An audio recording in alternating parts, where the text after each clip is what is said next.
none se kuri wowe ukiri nk'umukobwa wigeze usengera umugabo gusenga usaba Imana umugabo? Naweze nsaba umugabo ariko nasengera urugo rwanjye. Gusengera urugo ni iki? Umuntu asengera urugo gute? Hari abantu bakubwira rwose nyambabona no makomenti ati umugabo ati Yesu yaramuremye nta kindi cyo usigaje no guhura nawe, nta n'impamvu yo gusenga kubw'urushako no kubw'ubukwe, ahubwo harabura itariki yo guhura. Nyine ukumva bafite amahame basetinze mu mutwe y'ibintu runaka. Ni ngombwa ko umuntu asengera urugo rwe atararujyamo. Ubwo nicyo ndi kukubaza. Ni ngombwa cyane. Kubera cyane ngombwa. Iyo usenga none ubusengera iki cyo gihe?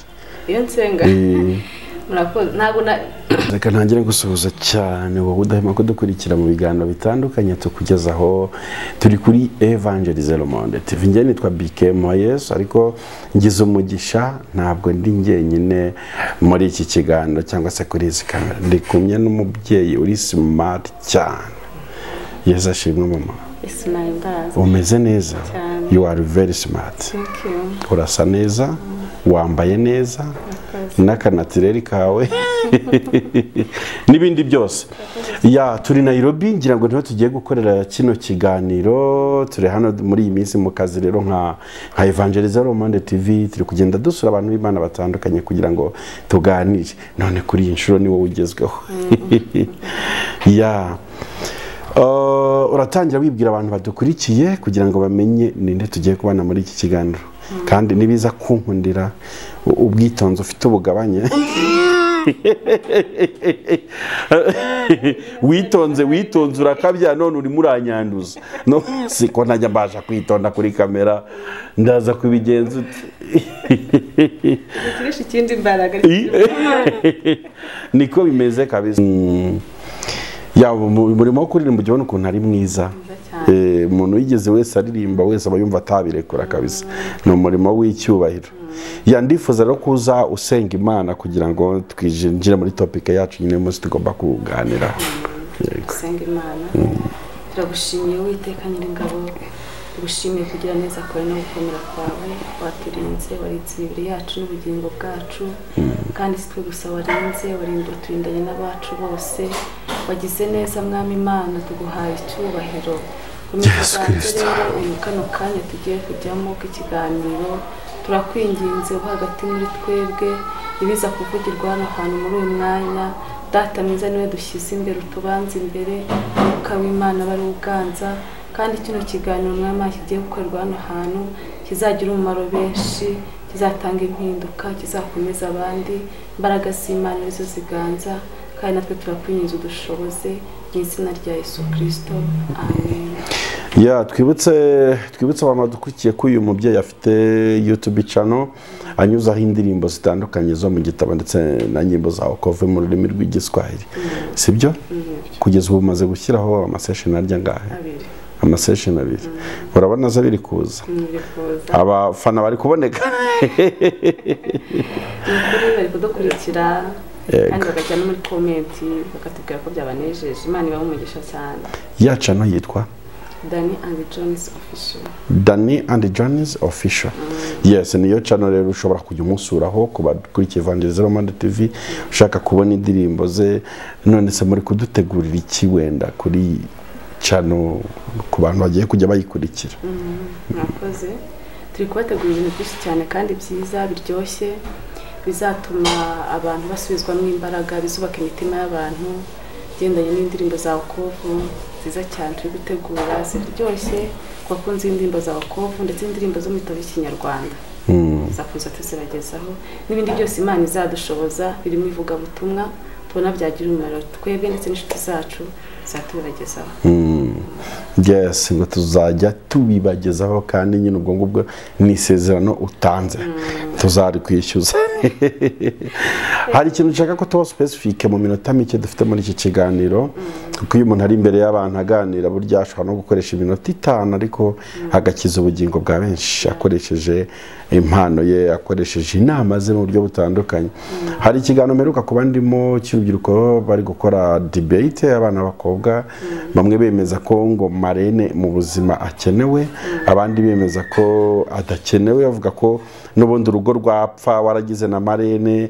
Mbega mbega ubona nyine byababiriye deba undi ko ati ngewe nta marene nkeneye sinzigira ngira marene mu bukwe bwanjye undi nakavuga ati ngewe ntabonye marene ahubwo ati sinshobora gukora ubukwe cyambaye ndavuga ati marene ni iki marene ninde mu buzima bw'umukobwa ku buryo babijyaho impaka cyangwa babijyaho deba bamwe bakajya batanga ingero ngo ubuse urugo rwa runaka ko rwasenyutse ngo ntiyari yabonye marene abandi bati hoya ntabwo byibura wazira kutumvise ariko marene aba yagufashije ndashaka naravuze ngo okay reka mpamagara umubyeyi ushobora kuba yarigeze aje warore yo kuba marene noneho tuganire ampe experience ye anafashe n'abandi badukurikira bashobora kwibaza ibyo bintu koko marene ninde marene ese marene abakenewe umumaro wa marene ku mukobwa n'uwuhe ni umurongo nshaka ko tuganiriramo wigeze uba marene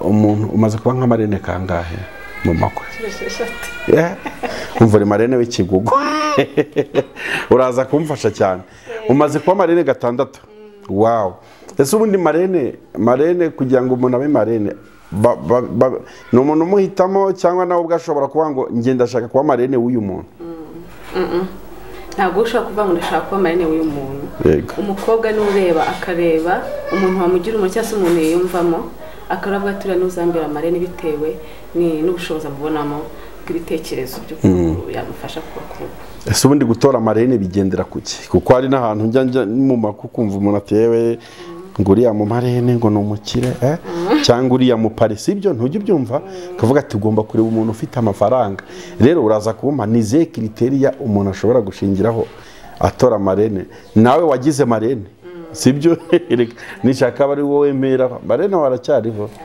musuhuza cyane marene wanjye ndagukunda buri hose nka Kristera yego I love you so much thank you none ndashaka kubaza ujya guhitamo mama Kristera ngo akubere marene ni nk'ibiki bitatu wagendeyeho mu bagore bose cyangwa ababyeyi bose bari bagukikije ni nk'ibiki bitatu wagendeyeho kandi utubwize ukuri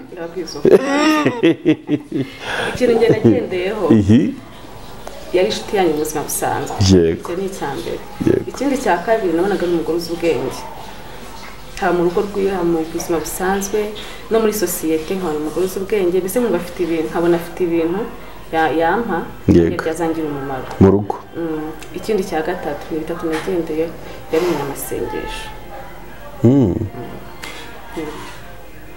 icyambere yari inshuti yawe sibyo yari afite ubwenge haba mu rugo rwiwe muri sosiyete hari indangagaciro namubonaga nkumva ndazikunze yego gatatu yari umunyamasengesho umona okay reka none tugende muri ubu buryo wowe ku bwawe iyo ubaye marene w'umuntu ni nk'ibiki baba gushakamo umuntu uguselegisiyoninga ngo we marene niye mpamvu ujya umuvala ngiye nabona uko mbaza ibyo baba banshakamo ntawe urabohoka ngo abe yakira aha vala ariko ngiye ibyo mba wowe iyo ugiriwe icyizere cyo kuba marene ndashaka ko unganiriza ukambwira niki ufasha umukobwa waguhisemo ngo umubere marene impamba yawe niyi cyangwa se muri rusange impamba ya marene wa nyawe sinzi nimba hariho n'abamarene baba mafi ya simbizi ko umuntu ashobora gushugurika marene simbizi aho ngaho uraza kudufasha wenda njye simbizi muri ibyo byose ntacyo ndicyo ahubwo wowe iyo umuntu umubereye marene ni iyihe mpamvu ujya umuha kugira ngo dufashe n'urubyiruko rudukurikiye yewe mbere umwana marene cyangwa se umukobwa umubere marene ikintu cya mbere nkunda mugira ikiganiro nawe cy'umwihariko turi babiri twenyine nkagira ibyo muganirizaho by'ingenzi nzi byazamufasha kubaka mu rugo rwiwe icya mbere muganirizaho icya mbere mwigisha mugenga ati nimba utazi no gusenga byo gusenga yego ikindi cya kabiri mpamwe ati kandi ibyo bigakunyurwa icya gatatu kwihangana yego ibyo bitatu bigenderaho hari kunyurwa kwihangana no gusenga bivuga ngo izo ndangagaciro ubutanze umukobwa agiye mu rugo azujuje cyangwa azifite yabasha kuvamo umugore mwiza mwiza cyane w'umutima. umutima.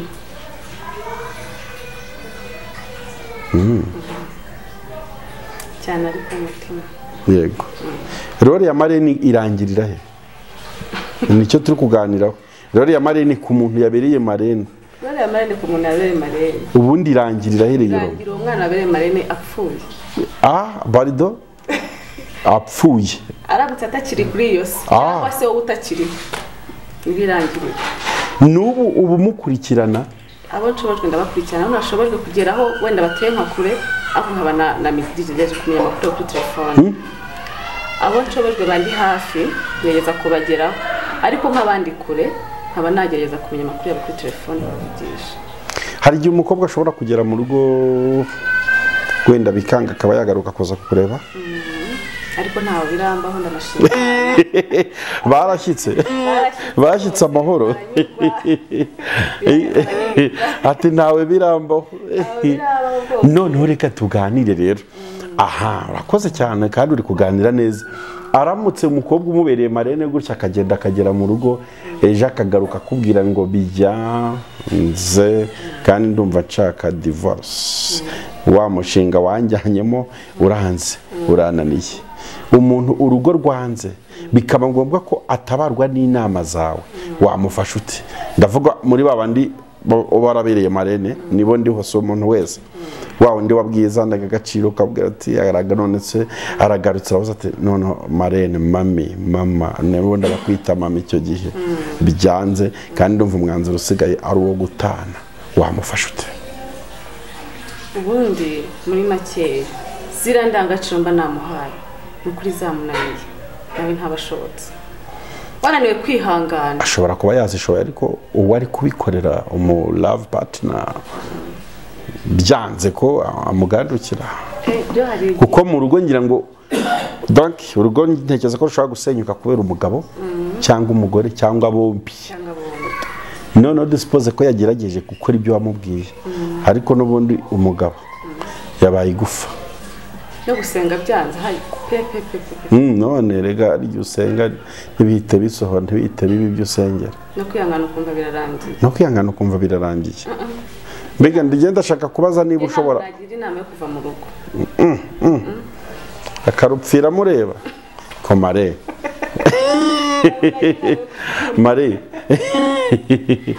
oya ubwo nta bantu ugiye kuzirika ugiye kubohera ahantu bari gupfira kubwange ruhande buri wese afite uburyo atekereza ibintu. None buretse gatoye kuri avi yawe nta kintu na kimwe cyatuma ukora divorce? Yego ntacyo.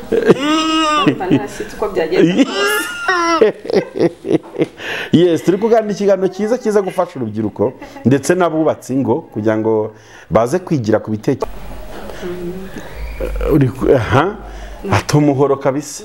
Hari abantu baza gutanga ubuhamya no kuri social media, ngiye nkunda kubakira cyane abantu bahuye n'ibibazo byo kudahirwa n'urushako, ukavuga ati ngewe najyaga ntahangasanga icyuma kiri ku musego, kavuga ati mana yanjye ahantu ko nge n'abantu ntabwo nabyihanganira ndabitinya. Yego. Barayabuza kujya muri comment batubwire nabi icyo batekereza, ariko urugo nabonye umuhoro munsi y'umusego cyangwa icyuma. Ati sindara buri wese reka yamagara ngo ateruye hejuru wese akiza mu gikoni mu gikari byo hanze munsi y'umusego apana. Naye bari no mu nguni y'icyumba mbega upfa kubura bukwe. Ati niko sheri no muhorose ko wawuzanye hano nakumva ko misiyabi ari ngiye ushaka kwiga. Hari igihe umuntu ariko ngo mu rugo avamo atari uko nyine ashaka kuvamo birumvikana, ahubwo abaye ngo nk'uhunzeho gake. Nk'uhunzeho gake. Nubwo ubonye icyo kintu gusa nko hano uhungaho gakeya ko washaka marene wenda n'ababyeyi, nyamara nabonye bino bimeze gutya mu mwegere muganirize niba icyarimo ukabanza akakorwa ikiganiro ukabona kurusubiramo akaza gucyura. Amfite n'icyo nakubazije karati, umuntu aje kukugisha inama yo gukora divorce waramubereye marene wamufasha ute? Byaterwa n'icyari. Wabanza ukamwumva? Ubwo ari wowe ubwo wamubaza ati byarimo umuhoro? Naho bamuvuga inyuma ngo ni umusinzi oya. Yego, hari n'abavuga ariko ko hari n'abazivamo kubera ibyo uri kuvuga mugani, ngira ngo ahari buri muntu wese mu rugo aba afite ikintu cyamuremerera kurusha ikindi. Kuko hari abantu nagiye nakira kuri televiziyo hano ko ati njyewe umugabo cyangwa umugore wanjye dupfa ko asambana, sibyo, cyangwa nca inyuma ndati dupfa ubusinzi, namuzanye ari umurokore ageze mu rugo ariyoberanya arasinda, none ubu ni umunywi ukomeye. Ngo hari abantu bahisha ingeso zabo agatereka abakobwa bigize abarokore abavuga butumwa. Icyo kintu kirakomeye, wenda dushobora no kukivugaho. Umunsi w'ubukwe ubwarangiye akabona kuri ikesi inzoga munsi y'igitanda cyangwa kabati, icyo kintu kirababaza. Wari uzi ko atanywa? Wari uzi ko atanywa? Mbese uhita utangira kugira ubwoba ukirugera mu munsi wa mbere. Yego. Ariko uzi ikintu umuntu akwereka ku munsi wa mbere mugeze mu rugo, noneho nta nandi mahitamo ufite atarakikweretse ku munsi, kandi ntawe uba ufite koko.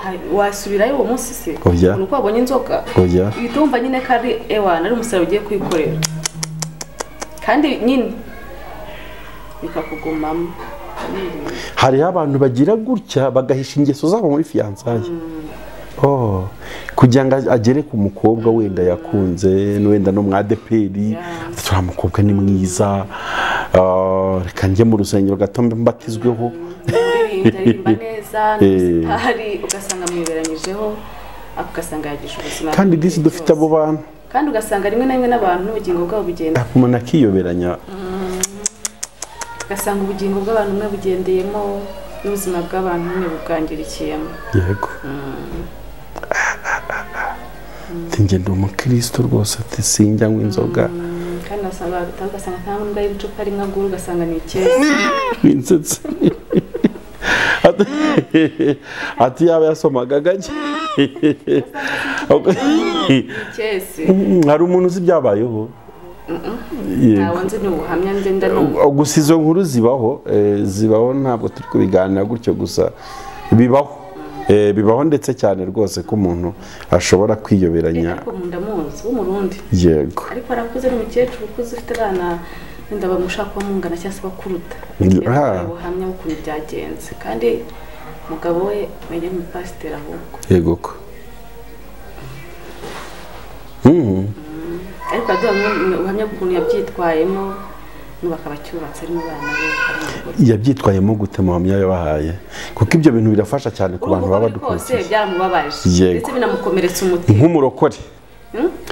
Nk'umurokore. Wari uzi ko ashatse umurokore mugenzi we. Yego.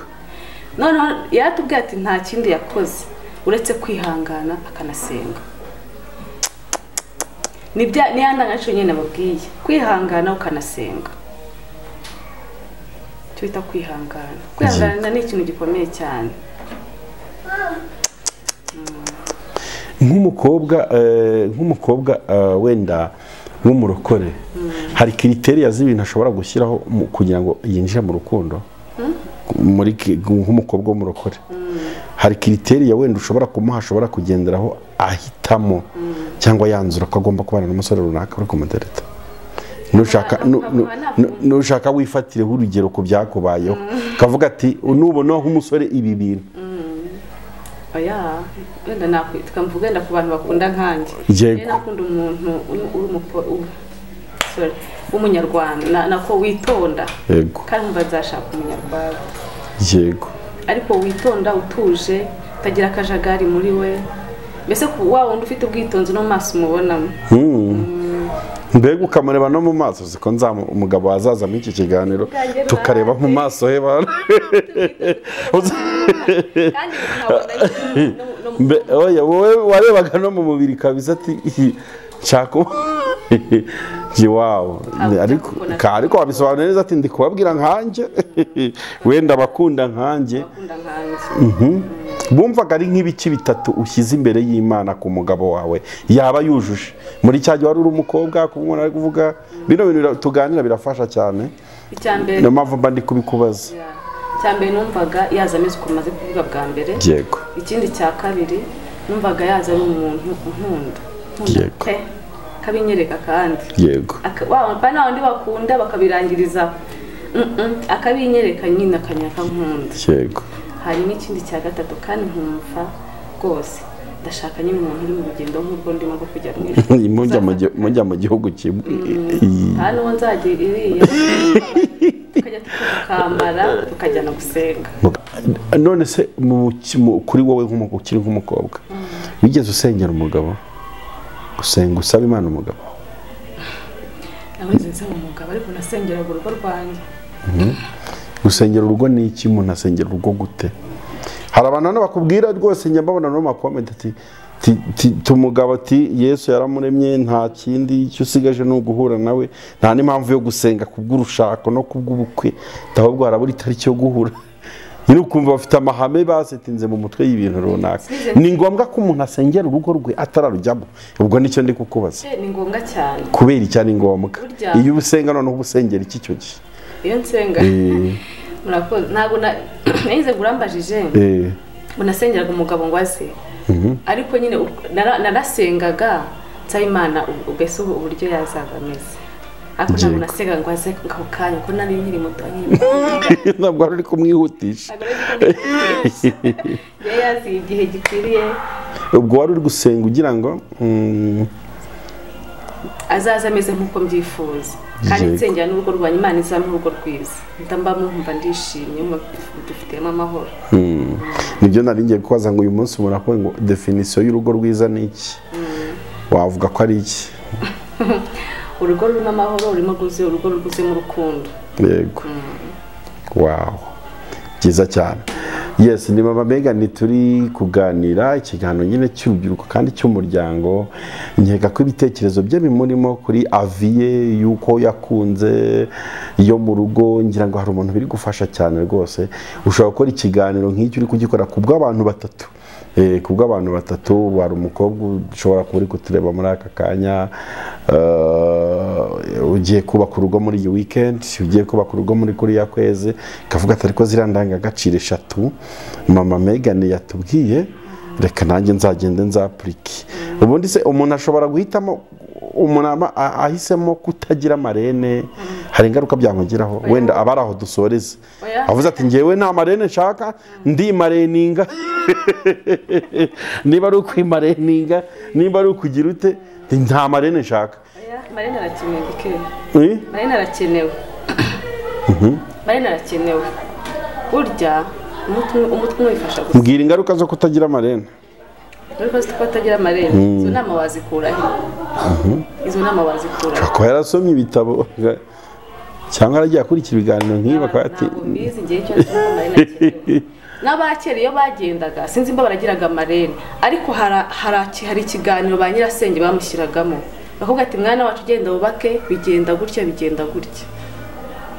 Muri iki gihe rero ibyo ngibyo niba marene basigaye bagira gute? Ibyo bintu ubwo ntabwo tuza kubihuza n'iby'iki gihe, nabyo nshaka kuvugaho bita bride shower. Aha wenda ujya ujya mu ma bride shower? Bride shower haberamo iki? Hari abantu tugiye gukopeza bahora bumva ngo bride shower nubundi ngo barahana, ariko nubundi ngo nimba ari hano ngo musangana ataraba hari abantu ngo hari abantu batoranijwe, niko njya numva bavuga. Ntabwo bride shower ijyamwe abantu bose. Tubwire gato ku muco wa bride shower koko hari icyo ufasha urugo? Bride shower ibera mu iki? Uragifasha cyane. Ayo mabanga yamena uragufasha kubaka pe. Bride shower ikintu ibera nyuma ya marene? Nyuma ya marene? Nyuma ya marene n'ubundi. Bride shower habera iki? Ese ni ngombwa? Ikintu kiberamo n'undi baza bashimangira bya bindi marene yakubwiye, cyangwa se noneho bakanabyinjiramo bakabikubwira akantu ku kandi. Ni bande bemerewe kuba muri bride shower? Bride shower rero iremewe. Bride shower iba ryari?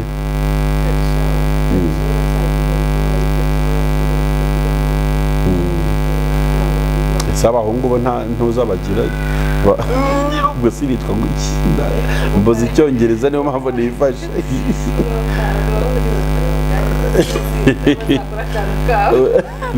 Ako kashawa kazaba kitwa gukira buriya bizabona n'izina ni byiza cyane. Uvuga iki ku muco wo gutanga pase, kumva umuntu bamuhuje n'undi ati wowe hari umuntu ugeze guhuza n'umugabo wawe kavuga ati sawa, n'ubundi dufitanye gahunda y'ikiganiro cyanjye nawe ndetse na Sheri, ubwo tuzabivuga muri icyo kiganiro. Taza kukubaza ati kuki wabivuze mbere. Yes, tuzabiganiraho. Gira ubutumwa rusange rero utanga ku rubyiruko rw'abasore ndetse n'abakobwa bari bakurikiye ikiganiro muri aka kanya.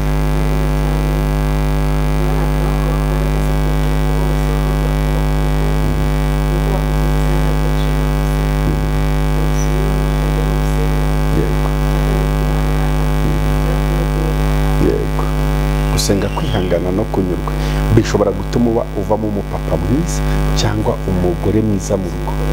Yego.